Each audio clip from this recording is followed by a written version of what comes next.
Hello and welcome to your Coastal Card Kit Workshop. I am very thrilled with how all of the cards turned out with this collection. Can't wait to make them together with you today. I have my accordion pocket filer ready to go. If you don't happen to have one of these, reach out to us at Club Scrap so we can get you set up. You can make this yourself along with a little starter kit and a video tutorial. And this is what keeps us organized as we prepare all the pieces for all 12 cards we're about to make. We'll be using pockets A, B, and C for our 3 card styles, and then D for anything we didn't use. And I'm gonna put the lip of this beneath my all-important and favorite tool, my guillotine trimmer here from Fiskars. We do have these available at Club Scrap if you happen to need one. It's an important tool for your success. Now, everything else that came in the kit, like the envelopes and the ribbons and all these little embellishments, the cute little buckles, I'm gonna get those out of the way so we can sort the paper that we'll be using for our cards into the order in which we'll be trimming it. So let's go ahead and pick up all those papers, and I like to keep them upright so I can see them easily from the top. And let's find our colors here. We're gonna start out with one sheet, kind of each plain color, so you can't go wrong. The color names, I hope they're not too confusing, but we're gonna start out with the teal, actually. The teal is the darkest color in the set. That's this deep, like bottom of the ocean teal, okay? Then we're gonna go with the slate. See the difference here? The slate is just more like a gray day sort of a color. And moving here, we'll have the aqua, and finally one sheet of the green. So again, that was just one sheet of each color. Let's do that again. So we'll go back to our teal, and then the slate. It's that more gray day color. Then the aqua and the green. So we did that twice. Then we'll take one sheet of the print, put that face down, and one sheet of white, followed by the final sheet of the print. And then we have our 2 cut-aparts that remain. So the one that has this gorgeous rowboat on there, we'll put that face down. And then the one that has the strip on the edge. I just am going to point this out right now. This is not a 1-inch strip. So if you turn off the video and you don't need my help any further, a word of caution, because I did this myself. I accidentally cut this at 11, and it was supposed to be at a weird measurement, 11 and an eighth, I believe. So just a word of warning about this strip here. Okay, turn that over face down. Then flip the whole stack back up to the beginning with that beautiful teal in front of us. And we are going to get trimming. Now this first set of cuts, we do it 4 times. We're gonna work with 2 sheets at a time to reduce the time required. And we need to first determine the grain direction of the first 2 sheets of paper. So as a review, if you're not new to me or new information, to find your grain, I like to hold it on the center of an edge and then compare. When you try to dip the paper this way, it's very, very stiff, but in this direction, it's very floppy. And you're looking for that floppy direction. And then I want you to place the paper into the trimmer so that it flops easiest from the top to the bottom. Repeat again. That's pretty stiff. Ooh, that's nice and floppy, top to bottom. Stack those 2 sheets neatly together, and you don't have to do 2 at once if you're new and you'd rather, if you're afraid you're going to make a mistake and you'd rather just make it on 1 sheet of paper. I understand. Just go back and follow the directions as many times as needed. Our first cut here is at 11 1/4. So I got the paper underneath my clear bar. Find that 11-inch mark on the inches, not on centimeters. Make sure you're looking at inches. Then go left one of these vertical columns here to add 1/4 of an inch. So that puts us right at 11 1/4. Especially with 2 sheets of paper, I want you to make sure you stabilize firmly, and then you make your cut and allow the paper to just stay where it landed. Then slide down to 7. A nice whole number for you. Stabilize firmly again. Very good. Now rotate the 7-inch piece so it's now horizontal. Find 10. Stabilize again. Now you just made 2 5x7 card bases once they're folded in half. And since we're folding, we're gonna score these. I'm gonna set them aside then to be scored. Now for this particular kit, you don't need a score pal because all of the card bases simply get folded in half, but it's nice to have that nice crisp score line.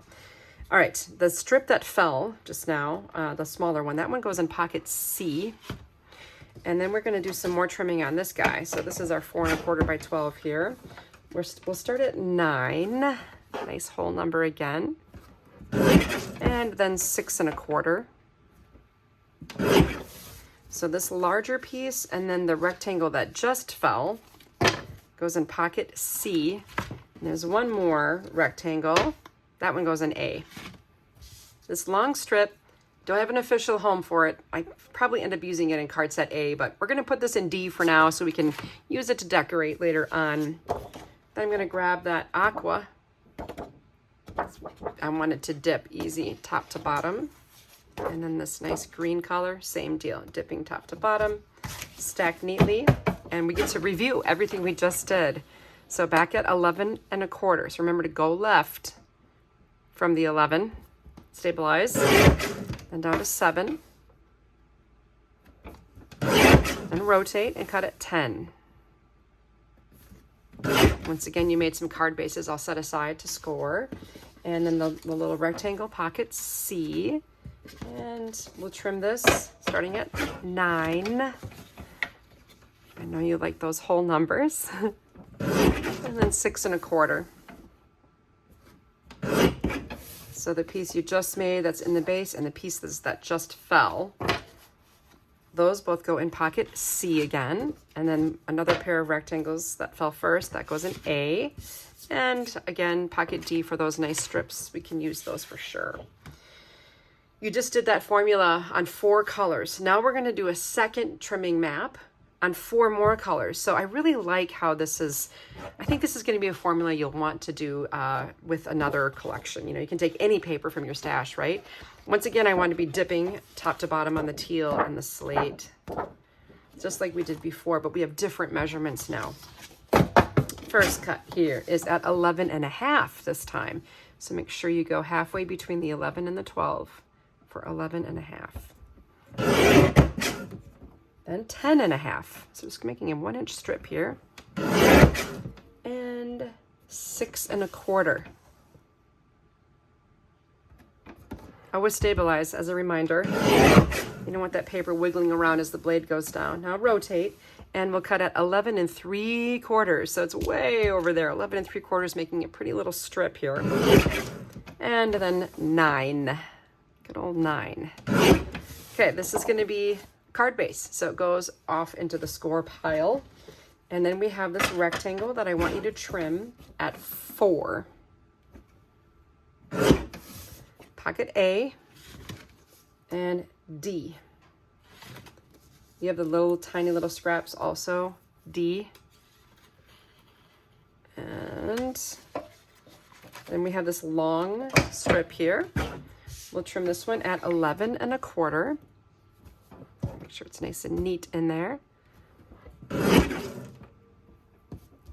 5 1/4. And now I'd like you to rotate so that that piece you just cut is now vertical, and cut it at 4. Pocket A. You can pop that into D if you want to. They're pretty little scraps. This larger panel, B. And then this guy on these little ones, back in D. Now this strip, we are gonna go ahead and trim this at 9 1/2 and 4 3/4. 4 3/4. All 4 of these strips, B, as in boy. Then you got the 2 little rectangles, those are scraps or pocket D. And then same for this last 1/2-inch strip. Those are little pieces going into D. That's tolerable. Now we're going to repeat that again. We get to review one more time. So let's check our, ooh, that's nice and dippy in that direction. I want it, remember, dipping easy from the top of the trimmer to the bottom. And once again, we start out at 11 1/2. And then 10 1/2. And 6 1/4. My paper's got a little out of alignment there. 6 1/4. Rotate, and then we need to make that little tiny cut, so it's going to be at 11 3/4. And 9. Set the large piece aside for scoring. Pick up the rectangle And we'll trim this at 4 inches. Pocket A, and then the little guy, D. And you should have those real little strips. Again, you might find a home for them. You never know, right? And here we have this larger strip here. We'll trim at 11 1/4.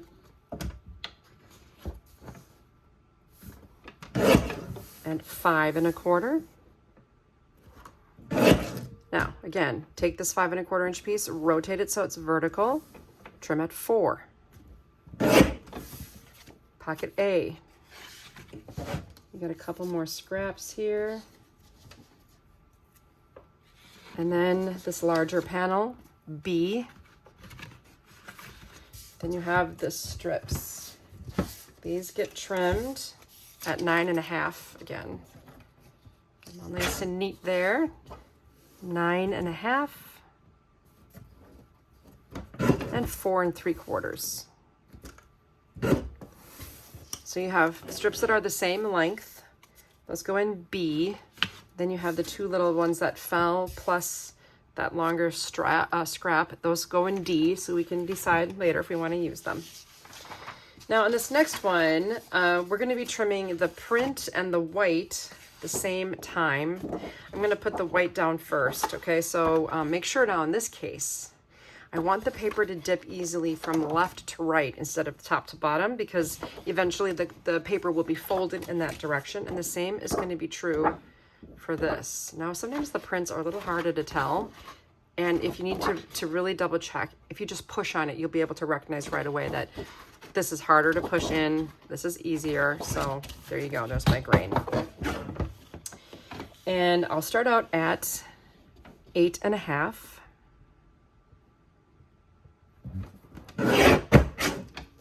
And then rotate, trim this 8 1/2 at 11 and 5 1/2. You just did the make cards out of 12 by 12 trick, so save that one if you like to do that. And of course these are going to be card bases and need to be scored, so I'll set them aside. And this strip can go in my D pocket, and then I'll pick up the remaining strip. We'll trim at 9 1/2 and 4 3/4. Gather up the set that's the same size. 4 panels that are going to pocket A, and there's going to be a rectangle left over for D. Get in there, my friends. Now this is not going to be folded anyway, so it doesn't matter how it goes under the trimmer. I'm just going to do it like this, the dark teal at the bottom, but it doesn't really matter. We'll start out with 11 and then go all the way down to 8 and then 4. Rotate the 4-inch piece and trim at 6. And these 2 pieces go into pocket C. And the same for the next strip. This is a 4 by 12 now. We'll cut it in half at 6 and pocket C again. This next strip, we're going to cut at every inch until we get to the number 4. So the first cut is 11, 10, 9, 8, 7, 6, 5, 4. And that's where you stop. This 4-inch piece is the one that goes in pocket D, and all these other little 1-inch strips, they go in B. And this last one is a scrap for D. Congratulations, that's it for the plain paper and prints. Now we have to do the cut-aparts. So for my newbies, I always got to make sure I cover this. Make sure you remove everything from that cut line and beyond, from every edge of the cut-apart. So I usually begin by making a cut shy of the line. I'm not sure if you can see that, but I still have a little bit of that line there. And I want to just do that on the end. I'll do the last cleanup cut. Now that I've removed that first edge, I can better see the blade at the bottom corner here. I can just see it and line it up with that hash mark more accurately. Then I'll do another rotation here, remove again, and then another one here. This will be my second to last. This one I should be able to look at my 12, and it looks pretty good. And a 12 again on this side. Nice and clean, and I'll get rid of all those tiny little strips. When you start trimming this, make sure that the words "thinking of you during this difficult time," that those are in the upper right corner, and then "thinking of you" is on the left over here. And our first cut will be at 10 1/4, 7 1/4, and 4 1/4. Now rotate this piece and trim at 9, 6, and 3. Gather the 4 sentiments. These are for the inside of your cards in set A. And then the strip we cut at 9 1/2 and 4 3/4. These two go in B. And then thinking of you here, C. And then the next strip, same thing. We'll go 9 1/2 and 4 3/4 again. That calls for a celebration. B and C. Now here, we are going to start at 9. Okay, then we're going to do little moves, okay? 8 1/2. 8, 7 1/2, 7. Boom. All right. This, the 4 real little guys, and your bottle, and if you have your goodies handy, even these little tags, these are used in set C because these are designed, those little guys are designed to fit on top of the tags. So a little bit of math. We worked it for you so you don't have to. All right, now we have one more sheet of Cutaparts. So hang in there with me. We are almost there.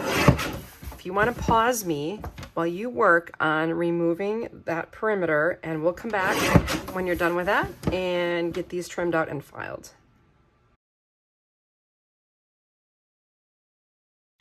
We'll begin with the strip here on the right with all the decorative elements on it. And again, I warned you about this earlier, so just be really careful. Our first cut is not at 11. It's going to be at 11 1/8. And it's kind of important because we're going to be assembling a puzzle later, and this is the secret to our success. Okay, so bear with me. 11 1/8 is basically halfway between 11 and 11 1/4. That medium-sized little mark there on the inches is 11 1/8. Visually, if you just look at the separation of the art, it's easy to tell.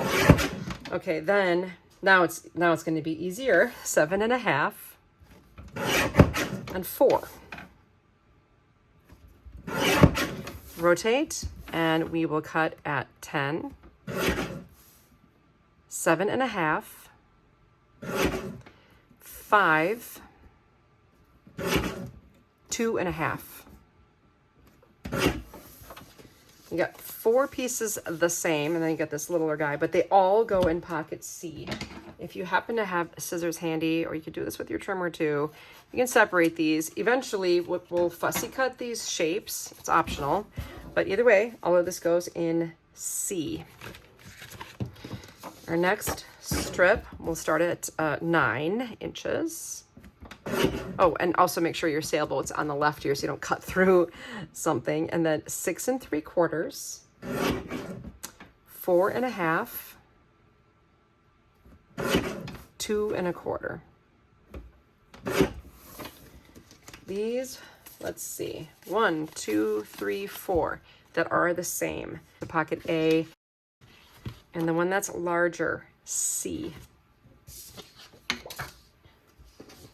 And this strip here will begin at kind of a weird number. It's going to be 10 1/8. So again, that's halfway between the 10 and the 10 1/4.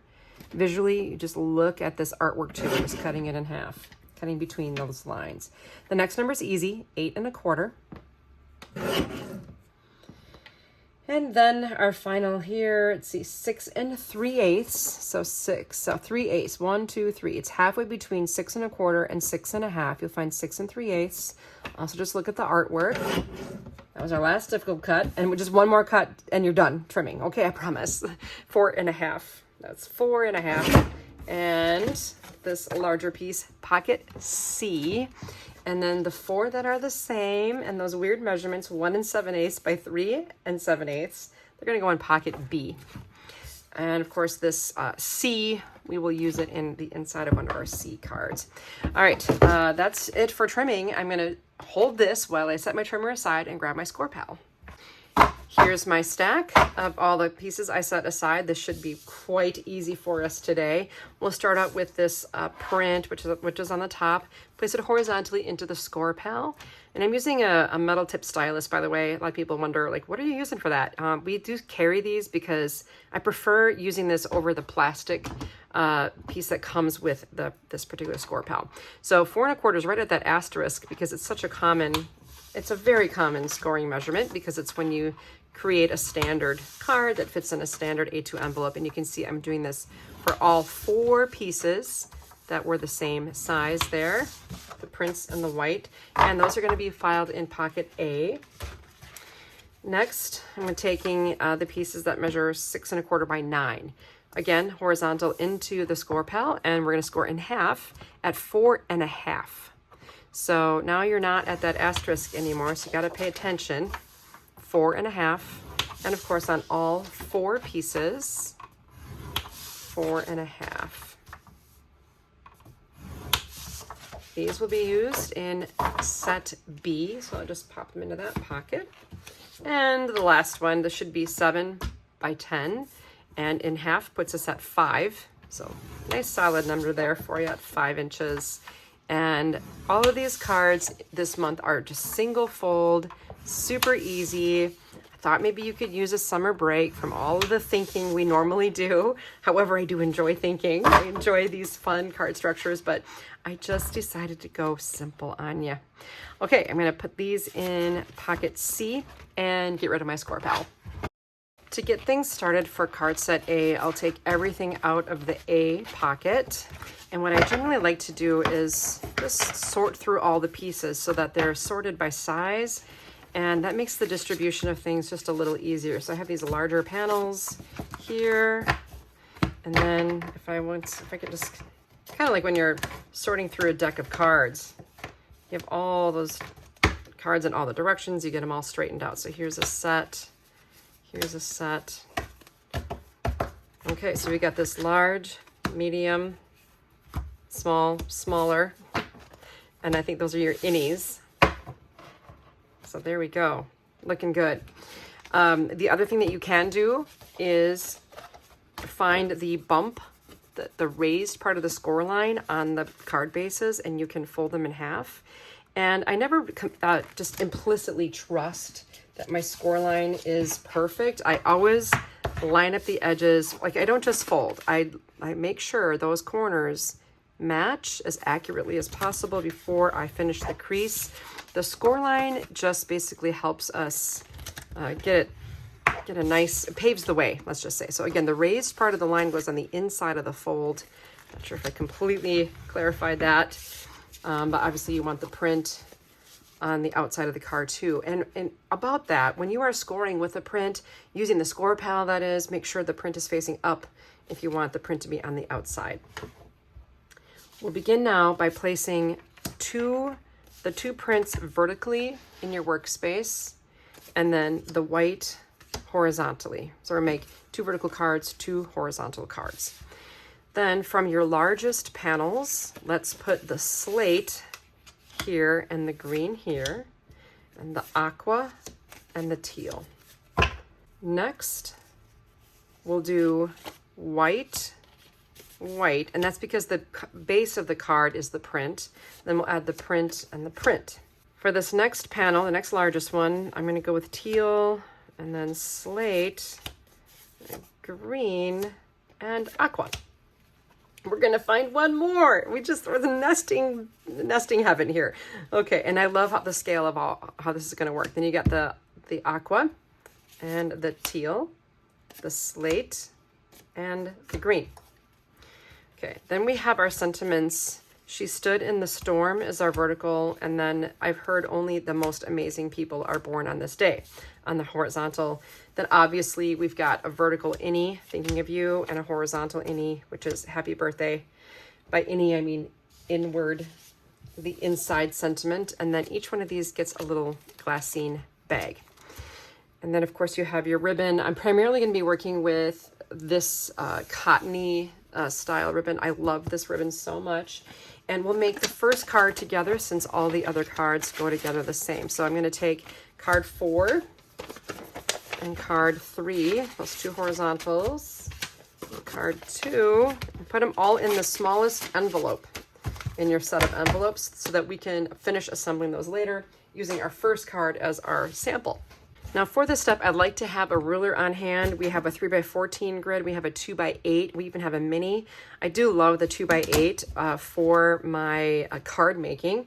And I'm going to set aside the card base and kind of go just with this slate panel at the bottom, flip all the rest of the pieces over. And then I can just, do assembly line style here. With my grid ruler, I'm going to find 2 cubes from the edge of the slate mat and rest the edge of my prepared panel with adhesive here 2 cubes away, both from the top and bottom edges and then from that edge. So all I have to do is just rest this paper against the ruler's edge, and that way I know it's on the base nice and straight. Why guess if you don't have to? So now I'm going to do that again. I'm going to go 2 cubes away from the white edge with my teal. Okay, nice and level. It didn't even feel like it was going to be level to me. That's why I use the ruler, because I can't trust my eye. Now this next one is 1 cube away from the edge of the previous panel. And now we have our sentiment. Yay. Okay, before we nest any of this on here, I'm going to have you grab some of this teal ribbon. I want you to measure a little bit wider going on a diagonal across this panel. So I'll take my fabric scissors here and snip that off. I'm going to grab 2 pieces of cellophane tape and stretch this ribbon kind of across here and avoid covering any corners. You don't want it like this or even covering any of the corners of the mats. You want it from top to bottom, but avoiding the intersections of the corners. Then flip it over. I think I kind of moved it a little bit, so I'm going to double check my angle here. I kind of want it matching. Nice. Okay. Then I can safely nest this onto my card base. I'm using my ATG adhesive. If you don't have something like this and you are a prolific card maker, recommend getting it. I even have a video on how to change the tape rolls because I think that's probably the hardest part. And now this cleverly fits inside this cute little glassine envelope, and all it really does is just gives it this little softening effect, just kind of sweet. And you've got your message in an envelope here.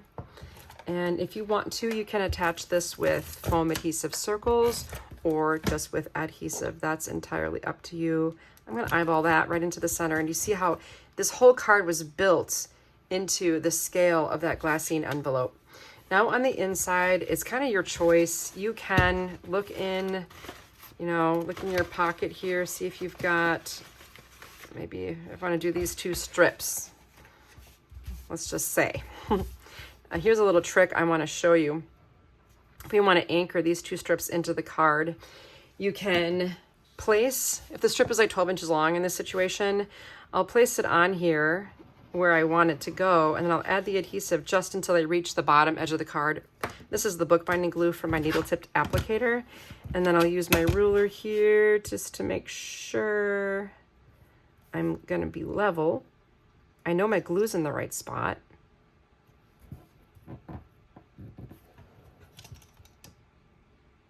Okay. Then I can run, for that skinnier piece, I can run it along So even these 1/4-inch pieces, when we keep them, we can use them. And I'm just gonna slide that next to that original piece. I'm looking for level at the top here. Then you can bring in your trimmer, and this is a 5.5-inch card base. So all I have to do is bring it back to 5.5 inches, choppy, and it's nice and neat, which is what we're looking for. That last, chop is optional. You could use scissors, of course, and then I'll add my sentiment. And that is one beautiful card. Now the other one in the set is just like it. We chose to do 2 of these because we thought it was such a beautiful sentiment. In fact, it was the centerpiece of a memory board I made for my dear friend Anne when she passed away in April. And people commented on it a lot. She was dealing with cancer, and it was very meaningful, and that's why I used the sentiment on here. It made me think of my Anne. And then the horizontal cards, I've heard only the most amazing people are born on this day. I did the same trick in the middle. Now here, when you're adding an accent anchor strip to a folded edge, I make sure I have the card up so that it doesn't go past the score line and cause mechanical problems, just as a little tip for you. Other than that, the assembly is the same way, and I just angled it horizontally across the card base. So that is set A, not too shabby. I hope you like this graduated matting formula. Now it's time to take everything out of pocket B, and it just goes without saying that you can follow that template we made for set A to create the rest of the cards that all the pieces are in the envelope and ready to go. Gosh, there's a lot of little things in here. Make sure you get everything to so you avoid confusion. And you can begin by, again, finding the bump of the score line and folding. Make your crease with the bone folder. The bump goes on the inside. You have a little way to remember that. Just remember the expression, bury the bump. So you're gonna bury it inside the fold, never to be seen again. That is the proper stationer's way to handle a score line. Then you have all these other pieces. Let's get those organized. So we've got some sentiments here. We've got some panels that are larger, and we have some smaller sentiments. Then we have all these little prints. Remember trimming those 1-inch pieces, get those organized. And then we have the longer pieces. And this formula that we're about to do is inspired by a quilt pattern. So it's kind of like a quilted card, and it's very, very easy. Just that one little hitch with the unique measurement required for this. Okay, let's start out with our card bases now. We've got green, I'm gonna put that horizontal, and teal. We'll do that one horizontal also. Then an aqua card base and the slate.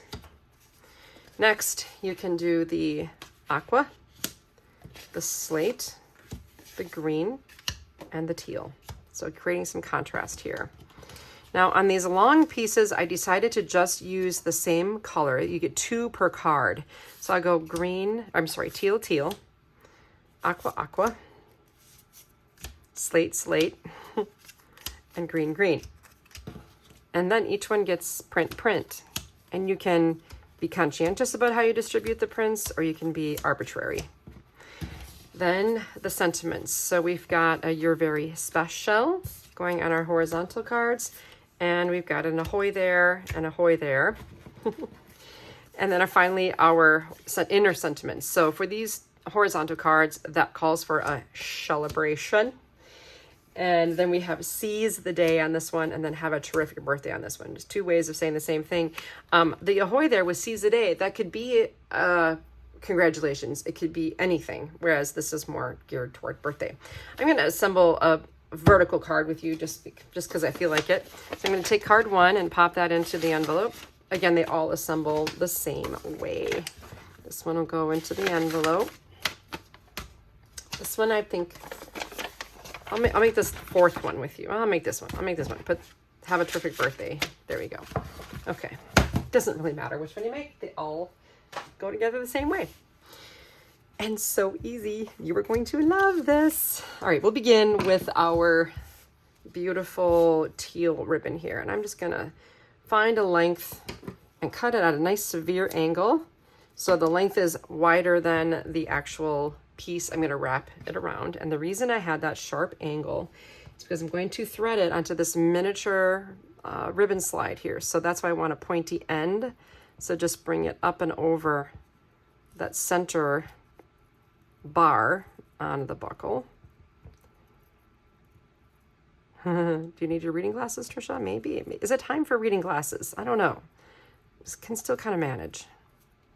Okay, so I'm going to slide that to this kind of the center of this piece of ribbon, and you're going to see that the ribbon's a little wider than the buckle, which causes a nice pleat. I don't know what you would call it.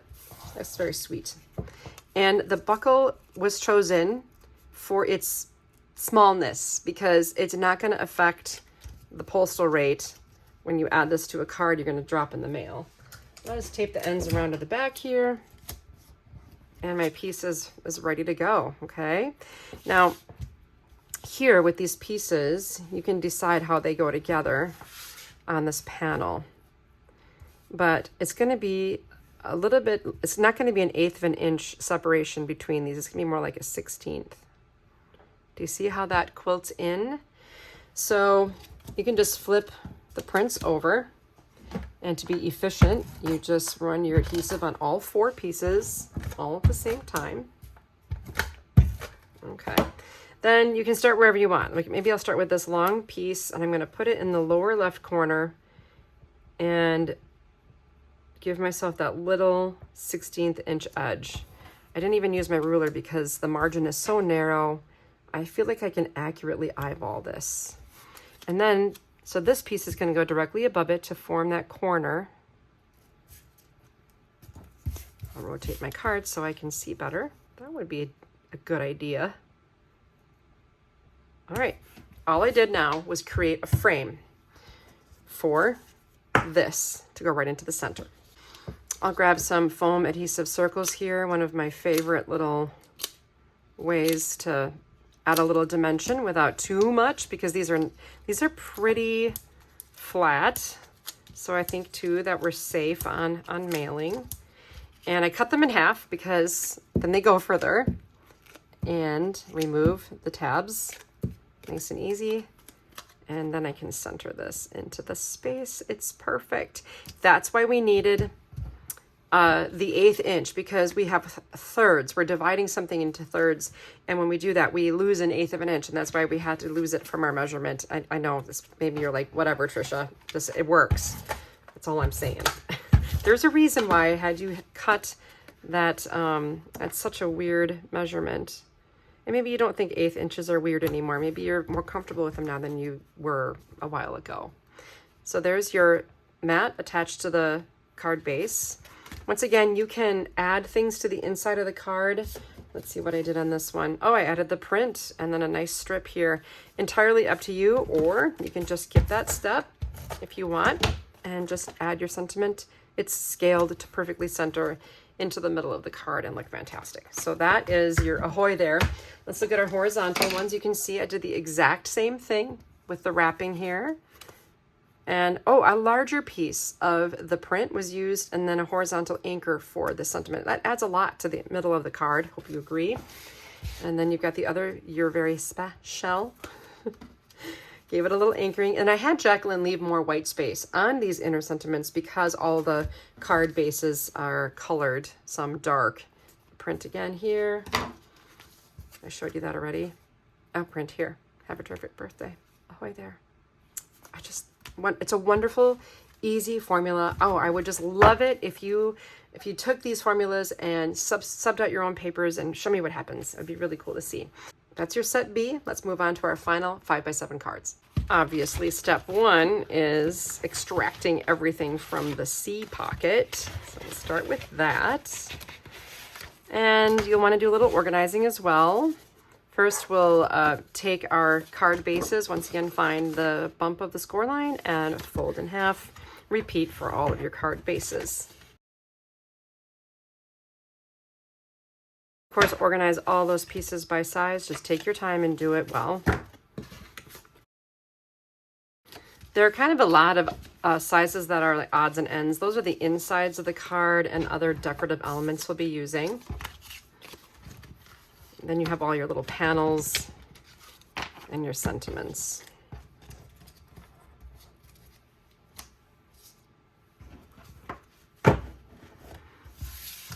All right, let's do our deal. As you may have noticed, I like to deal from my hand. It's just like dealing in a game of cards or something like that. So the card bases, we'll start with those. We'll go teal, slate, and these will all be vertical. And then the green and the aqua. Then we have a larger plain piece that's a nesting panel. We'll start with aqua.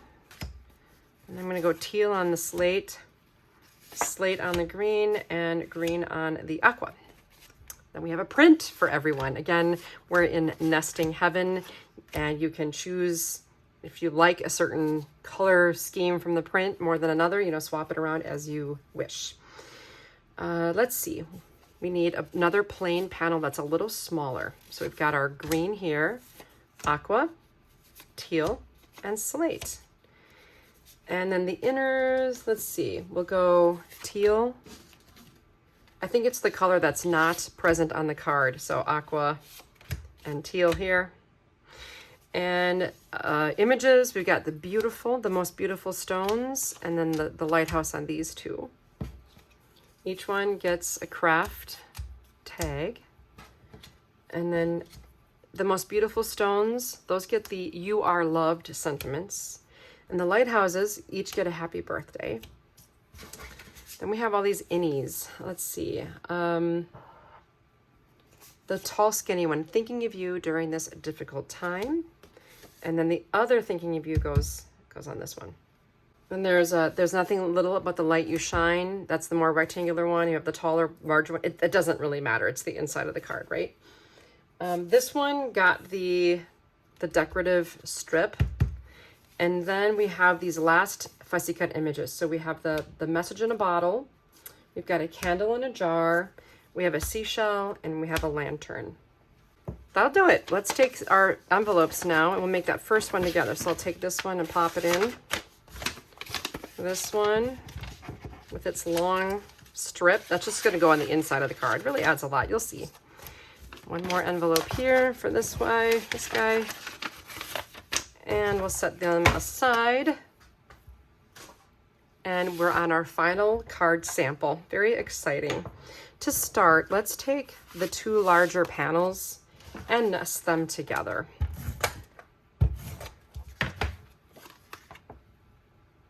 I'm going to eyeball this. I should probably measure it, but then I'm going to also take this green panel. You can add this as well. It's a good time to do that. I hope you like how easy the cards are this month. Don't worry, I will have other fun little, fun structures, but again, I just thought it would be enjoyable to have a little break. Now I'm going to take this jute fiber, and I'm going to find two lengths that stretch all the way across and a little beyond. Now my sample, the jute is actually green, but it's supposed to be blue. Long story. Okay, then you can take both pieces and marry them up. And we're going to get this attached, this buckle. So here's our little mini buckle again. And I'm going to enter from one side and exit from the other after I go over the little band. Oh, it's so tiny, but it gives you a lot of bang for the buck, honestly. So I'm going to make sure that when I place this on my card, I want it to go in the lower left corner with the ribbon or the jute kind of going over the buckle. Make sure it doesn't turn over the wrong direction. You don't want it going under, you want it over.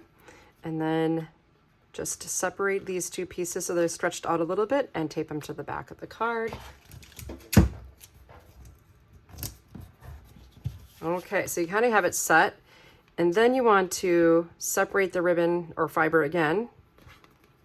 It's a little bit, once you get it separated, it's great. Can you see that? Oh, it's so cool. Love that. What a subtle but yet effective accent. Bring the ends around to the back once again. Be a little conservative with your jute usage here because I think I had enough, but you know, it was kind of tight.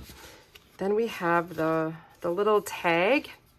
Let's get him all set to go. You can do any type of ribbon attachment here. I'm just gonna tie a knot here, just a single, and then add a bow. So with the bows, I know that making a tiny bow can seem like, oh, my hands are too big for that, but make a big bow and then just pull the ends to make it tiny.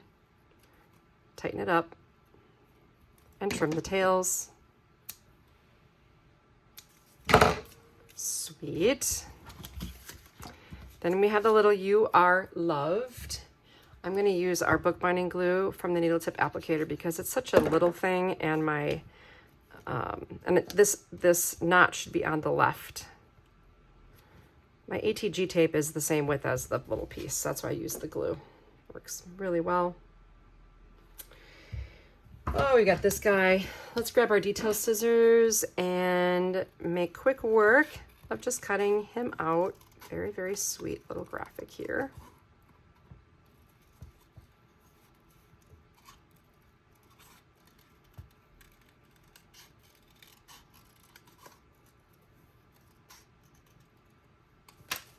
Nice. All right, we're kind of ready. All the pieces are prepped, so we'll start out by adding this larger panel to the folded card base. I'm going to use my grid ruler, and I need 3 cubes. So 1, 2, 3 in from the edge, and then 1, 2, 3 up from the bottom. Oh, but I have a ribbon in the way, so sometimes I do this. Like, my ribbon's on the left edge here, so it's interfering with my placement. So I'm going to go from this edge, 1, 2, 3 cubes. There, now I'm nice and straight on my card base. Next, I will add this. Now what I'm looking for here is kind of for this piece to go a little bit near the edge, but not to it. Your placement's your choice, whatever you're in the mood for. I kind of like to have it coming off a little bit to the right, but I'm watching for tangents and things like that. And we have the sweet little bottle. Now, for this, I tucked it just kind of behind here. Now for the "You Are Loved," I'm going to grab my foam adhesive circles that I've industriously cut in half so I can make them go further. Maybe I didn't in that situation, but I like to have as much foam straight edge along the edge of the item as I can. And then I'll pop that right about here. Oh, so sweet. Love this card. Okay, now on the inside, yes, I've got my 2x7. Now this would have been a scrap. Remember, we trimmed it off of a 12-inch. We needed a 7x10, which gave me a 2-inch scrap, and that's what I'm using for the inside decor on each card. And I just happen to have a piece that I trimmed to nest. Thinking of you during this difficult time. Plenty of room to write a note, even though the rest of the card is that darker teal color. You could always add a white liner. You know, grab one of our pack of panels sets.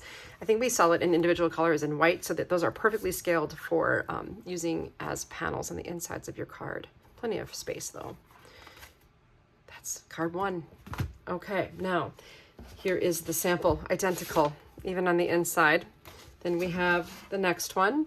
For this, let's see, I'll do the other "You Are Loved." This is the other "You Are Loved." Same thing with the jute and then the shell, okay? Tucked in the same way. Here I use the teal ribbon. We have more buckles. So use the teal ribbon, pop dot this on top. That's a difference there. Same thing with the lantern. It gets pop dotted here. This gets pop dotted as well. And then you have just kind of a different layout. Very, very nice. I forgot to show you the insides of these. Oh, I like that. Yeah, just a little snip, snip, glue, glue. If you've been around a while, you know what I'm talking about. Okay, my friends, that's it. If you like this video, just take a second and give me a thumbs up. It really helps our channel. And maybe leave a comment like, I like these cards. that helps my channel too. All of that just engagement really means a lot to us as a small business. That really helps us grow. So builds awareness and kind of gets that video out there. We really appreciate that. If you liked this coastal kit, check out the page kit workshop. It's a lot of fun. The pages are absolutely gorgeous. And stay tuned. I've got a fun project coming out soon with the coastal kit. That'll be next month. Looking forward to showing you that as well. So have a wonderful month, and I'll see you back here for the next Card Kit workshop. Until then, happy creating.